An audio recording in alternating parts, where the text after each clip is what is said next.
Hola, bienvenidos a mi canal Familias y Discapacidad. En esta ocasión queremos reflexionar un poco acerca de un tema que siempre está en nuestras mentes como padres y madres. Este tema está relacionado con los desastres naturales y la ayuda humanitaria. Realmente en nuestro país, al momento, se ha avanzado un poco sobre esta materia, pero no hay un censo de personas con discapacidad a nivel de municipalidades.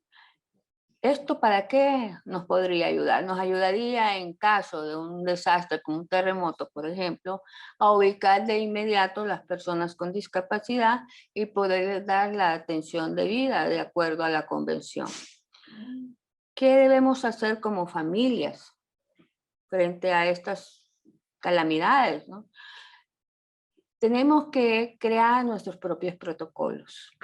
Un protocolo que nos indique qué hacer en caso de un incendio, por ejemplo, un terremoto, una emergencia debido a un choque, o por ejemplo ahora con la pandemia, ¿qué protocolo estamos usando para nuestra seguridad como familias con personas con discapacidad? ¿Cómo podemos hacer? En un protocolo se incluyen las medidas de seguridad.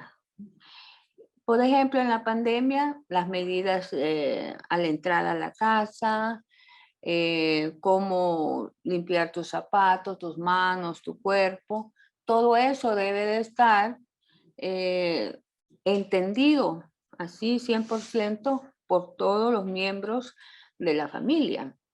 En el caso de las personas sordas, tenemos que crear este protocolo.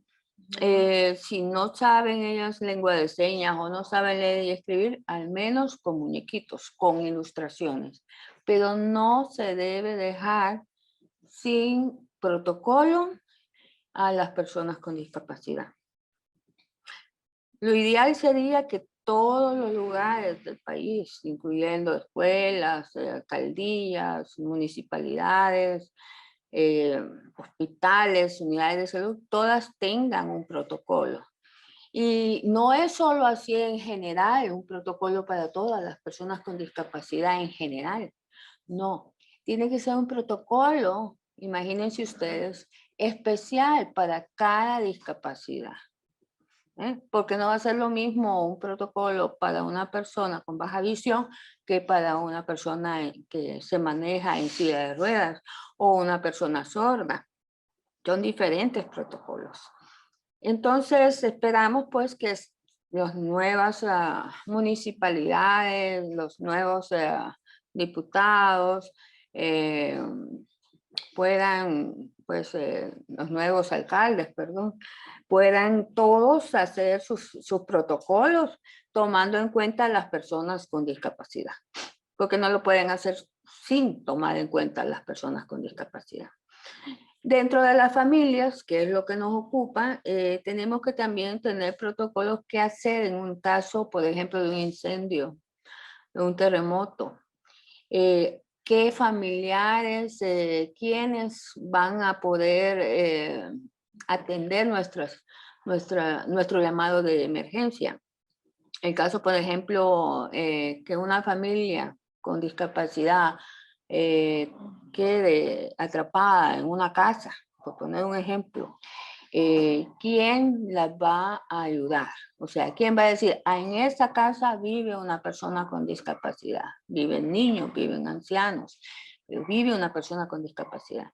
Pues los vecinos son las personas inmediatas, pero supongamos que los vecinos no son atentos al llamado. Tiene que existir un amigo o un familiar que inmediatamente dé aviso a la municipalidad, a la unidad de salud cercana, a los bomberos, para que entonces se haga el rescate de las personas de la manera inmediata, ya ubicando a las personas con discapacidad y qué tipo de discapacidad tienen. Entonces es un caso bastante, pues, serio que hay que trabajarlo definitivamente en protección civil también. Por ejemplo, hay muchos lugares donde vemos peligros, riesgos de desastres debido a la lluvia, inundaciones. Igual, las municipalidades tendrían que saber si hay personas con discapacidad en estos lugares y atenderlos. Entonces, no es una labor solamente de las familias. Ahora, nosotros como familias también pues tenemos la mayor responsabilidad en cuanto a intentar dentro de nuestra misma comunidad de familias con discapacidad, con los vecinos, con los amigos y los familiares que estén identificados o sensibilizados y que realmente pues sepamos que van a acudir a un llamado de urgencia, con todos ellos hacer una red de apoyo para casos de emergencias y de riesgo humanitario. Entonces es un trabajo que todos tenemos y todas tenemos que hacerlo.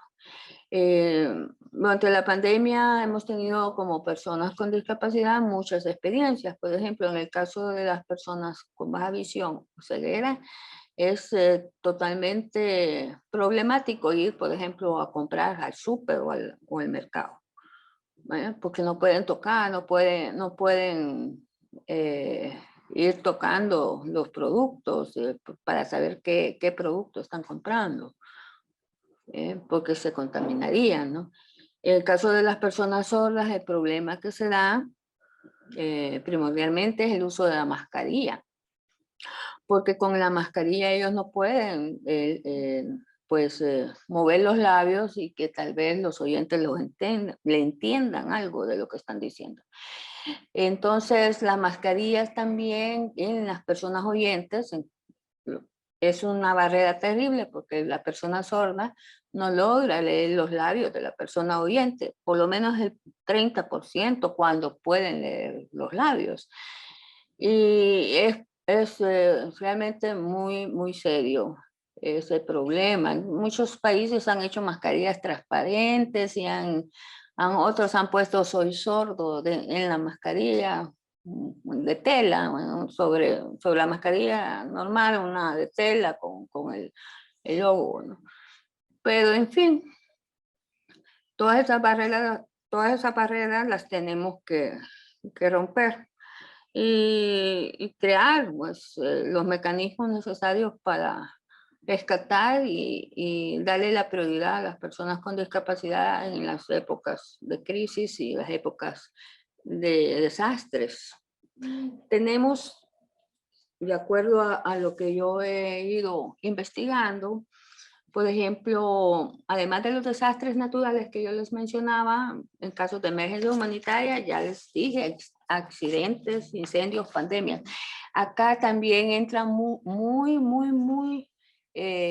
importante el rol de los bomberos. Los bomberos también tendrían que saber lengua de señas salvadoreña, en el caso de los sordos, ¿verdad? Para atenderlos. Y saber los protocolos para cada discapacidad. Y si no los hay, pues hacerlos, ¿no? Por medio del ministerio, el Ministerio de Gobernación podría hacer un proyecto para desarrollar protocolos en casos tanto de desastres, en caso de ayudas humanitarias a personas con discapacidad, desastres naturales, sin conflicto armado, en todas las situaciones de riesgo y ayuda humanitaria que se deban dar.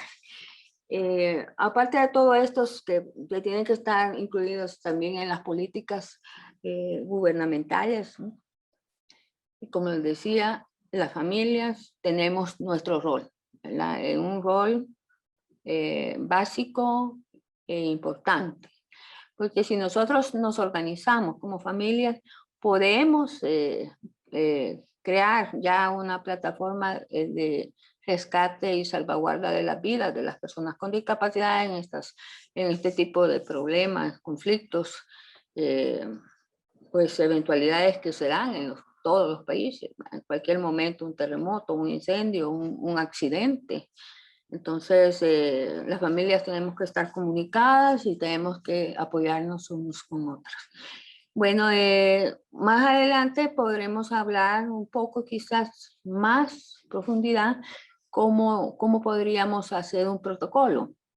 Por el momento les dejo esta inquietud y tal vez ustedes también podrían indicarme qué protocolos creen que sean necesarios eh, para lograr esta inclusión que tanto añoramos todas las personas con discapacidad, las familias también de personas con discapacidad.